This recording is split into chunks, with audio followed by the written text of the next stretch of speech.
Lecture du livre Les paraboles de Jésus d'Ellen White. Chapitre 19. La mesure du pardon. Pierre vint un jour demander à Jésus, « Seigneur, combien de fois pardonnerai-je à mon frère lorsqu'il péchera contre moi? Serait-ce jusqu'à 7 fois ?» Les rabbins limitaient le pardon à 3 offenses. Pour se conformer à ce qu'ils croyaient être la pensée du Maître, Pierre emporta la limite à 7 fois, chiffre exprimant l'idée de la perfection. Mais le Christ enseigna que nous ne devons jamais nous lasser de pardonner. Je ne te dis pas jusqu'à 7 fois, dit-il, mais jusqu'à 70 fois 7 fois. Ensuite, il expliqua sur quelle base le pardon doit être accordé, et montra qu'il est dangereux d'entretenir dans son cœur des ferments de rancune. Dans une parabole, il cita le comportement d'un roi envers les dignitaires auxquels il avait confié les affaires de son gouvernement. Quelques-uns d'entre eux recevaient des sommes considérables qui appartenaient à l'État. Le monarque, ayant entrepris d'examiner leur gestion, on lui en amena un dont les comptes accusaient l'énorme découvert de 10 000 talents. Il était incapable de restituer ce qu'il avait pris. Comme c'était la coutume, le roi, pour rentrer dans ses fonds, ordonna qu'on le vende avec tout ce qu'il possédait. Terrifié, le pauvre homme tomba à ses pieds en s'écriant « Seigneur, aie patience envers moi et je te paierai tout. » Saisi de pitié, le maître de ce serviteur le laissa aller et lui remit sa dette. Après qu'il fut sorti, ce serviteur rencontra un de ses compagnons qui lui devait 100 deniers. Il le saisit et l'étranglait en disant « Paie ce que tu me dois. » Son compagnon, se jetant à terre, le suppliait, disant « Aie patience envers moi, je te paierai. » Mais l'autre ne voulut pas, et il alla le jeter en prison, jusqu'à ce qu'il eût payé ce qu'il devait. Ses compagnons, ayant vu ce qui était arrivé, furent profondément attristés, et ils allèrent raconter à leur maître tout ce qui s'était passé. Alors le maître fit appeler ce serviteur et lui dit « Méchant serviteur, je t'avais remis en entier ta dette, parce que tu m'en avais supplié. Ne devais-tu pas aussi avoir pitié de ton compagnon, comme j'ai eu pitié de toi ?» Et son maître, irrité, le livra au bourreau, jusqu'à ce qu'il eût payé tout ce qu'il devait. Cette parabole nous donne certains détails qui sont indispensables à la présentation du tableau, mais qui n'ont aucune signification spirituelle. Il ne faut pas s'y arrêter. Les grandes vérités illustrées doivent seules retenir notre attention. Le pardon accordé par le roi, c'est le pardon divin de tous nos péchés. Le Christ est représenté par ce souverain qui, ému de compassion, remit la dette de son serviteur. Les hommes se trouvaient sous la condamnation de la loi transgressée. Il leur était impossible de se sauver eux-mêmes. C'est la raison pour laquelle Jésus vint ici-bas, revêtant sa divinité de notre humanité. Lui, le juste, sacrifia sa propre vie pour racheter des injustes. Après s'être donné pour nos péchés, il offre gratuitement à toute âme le pardon acquis par son sang. La miséricorde est auprès de l'Éternel et la rédemption est auprès de lui en abondance. Telle est la base sur laquelle nous devons accorder le pardon à ceux qui sont pécheurs comme nous. Si Dieu nous a ainsi aimés, nous devons aussi nous aimer les uns les autres. Vous avez reçu gratuitement, donnez gratuitement. Quand le débiteur de la parabole eut demandé un délai en disant « Aie patience envers moi et je te paierai tout », la condamnation fut annulée. Toute sa dette lui fut remise. Il eut bientôt l'occasion d'exercer à son tour la miséricorde à l'exemple de son maître. À peine sorti, il rencontra un de ses compagnons qui lui devait une petite somme d'argent. Il lui avait été remis 10 000 talents et son débiteur ne lui devait que 100 deniers. Mais celui qui avait été traité avec tant de compassion agit tout différemment à l'égard de son camarade. Son débiteur lui adressa une requête analogue à celle qu'il avait lui-même présentée au roi, mais sans succès. Celui à qui l'on venait d'accorder le pardon se montra dur et sans pitié. C'est en vain que son débiteur lui demanda d'user de patience envers lui. Tout ce dont voulait se souvenir l'ingrat serviteur, c'est de la petite somme qui lui était due. Il exigea tout ce qui lui revenait, et il exécuta une sentence semblable à celle qui venait d'être si miséricordieusement annulée en sa faveur. Comme ils sont nombreux ceux qui, de nos jours, manifestent le même esprit. Quand le serviteur du roi suppliait son souverain d'avoir pitié de lui, il ne se rendait compte ni de l'énormité de sa dette, ni de son incapacité à s'en acquitter. Il espérait pouvoir se libérer lui-même. « Aie patience envers moi, s'écria-t-il, et je te paierai tout. » Il existe encore des personnes qui croient mériter la faveur divine par leurs œuvres. Elles ne sont pas conscientes de leur impuissance. Elles n'acceptent pas la grâce de Dieu comme un don gratuit, mais elles tentent d'acquérir la justice par leurs propres efforts. Leur cœur n'est pas brisé et humilié à la pensée de leurs péchés, et elles se montrent exigeantes et implacables pour les autres. Leurs offenses contre Dieu, au regard des fautes que leurs frères ont pu commettre envers elles, sont comme 10 000 talents par rapport à 100 deniers, environ 1 million comparé à une unité. Et pourtant, elles refusent de pardonner à leurs semblables. Dans la parabole, le maître convoqua ce serviteur intraitable et lui dit « Méchant serviteur, je t'avais remis en entier ta dette parce que tu m'avais supplié. Ne devais-tu pas aussi avoir pitié de ton compagnon, comme j'ai eu pitié de toi ?» Et son maître, irrité, le livra au bourreau, jusqu'à ce qu'il eût payé tout ce qu'il devait. C'est ainsi, dit Jésus, que mon Père céleste vous traitera, si chacun de vous ne pardonne à son frère de tout son cœur. Quiconque refuse de se montrer clément repousse loin de lui tout espoir de pardon. Mais il ne faudrait pas faire une fausse application de l'enseignement de cette parabole. Le pardon de Dieu ne nous dispense aucunement de l'obéissance que nous lui devons. Il en est de même de l'esprit de clémence à l'égard du prochain. Il ne dispense personne de la soumission à ses obligations. Dans la prière que Jésus enseigna aux disciples, il dit « Pardonne-nous nos offenses, comme nous aussi nous pardonnons à ceux qui nous ont offensés. » Il ne dit pas que pour obtenir le pardon, nous ne devons pas réclamer à un débiteur ce qu'il nous doit. S'il ne peut pas payer, fût-ce même par sa faute, il ne faut pas le jeter en prison ni le traiter avec dureté. Néanmoins, la parabole ne nous apprend pas à encourager l'indolence. L'Écriture déclare « Si quelqu'un ne veut pas travailler, qu'il ne mange pas non plus ». Elle n'exige pas que celui qui gagne péniblement sa vie entretienne des paresseux, car il en est un grand nombre qui sont dans la pauvreté et la disette, parce qu'ils gaspillent leur temps et ne se donnent pas la peine de subvenir à leurs besoins. S'ils ne se corrigent pas de leur travers, tout ce qui sera fait en leur faveur le sera en pure perte, comme si l'on mettait un trésor dans un sac percé. Et pourtant, il existe des cas de pauvreté inévitables.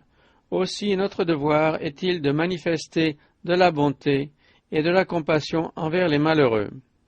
Il faut traiter les autres comme nous désirerions être traités si nous nous trouvions dans de semblables circonstances. Le Saint-Esprit, par l'intermédiaire de l'apôtre Paul, nous adresse cette exhortation.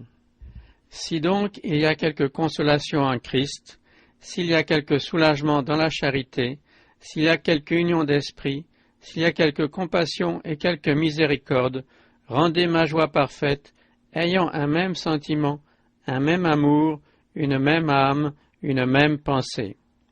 Ne faites rien par esprit de parti ou par vaine gloire, mais que l'humilité vous fasse regarder les autres comme étant au-dessus de vous-même.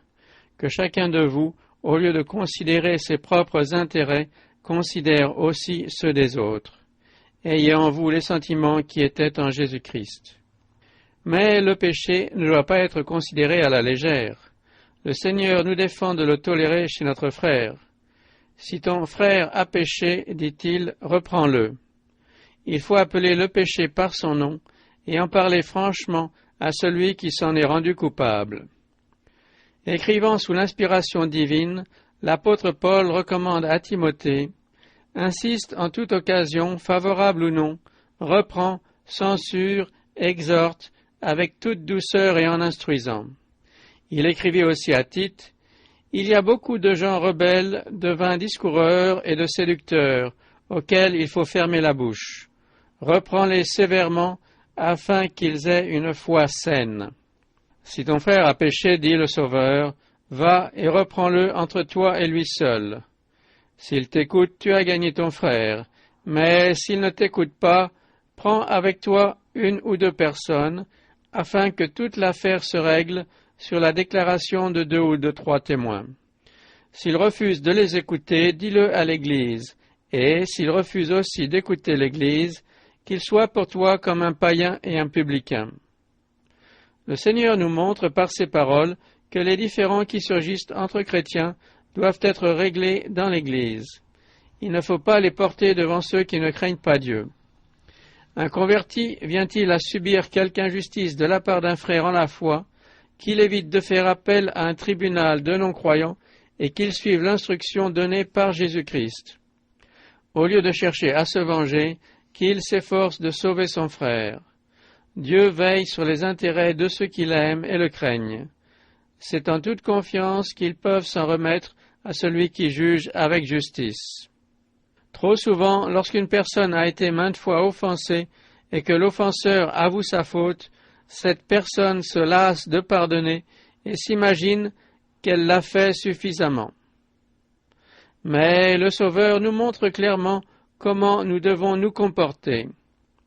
Si ton frère a péché, dit-il, reprends-le, et s'il se repent, pardonne-lui. Ne le repousse pas comme indigne de confiance.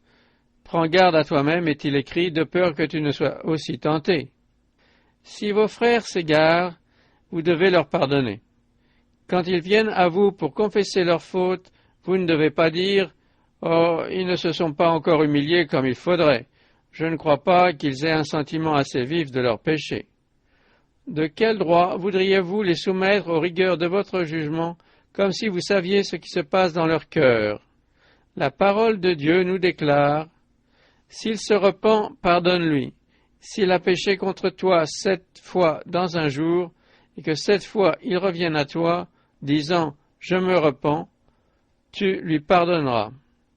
Et cela non seulement 7 fois, mais encore 70 fois 7 fois, autrement dit, aussi souvent que le Seigneur consent à nous pardonner.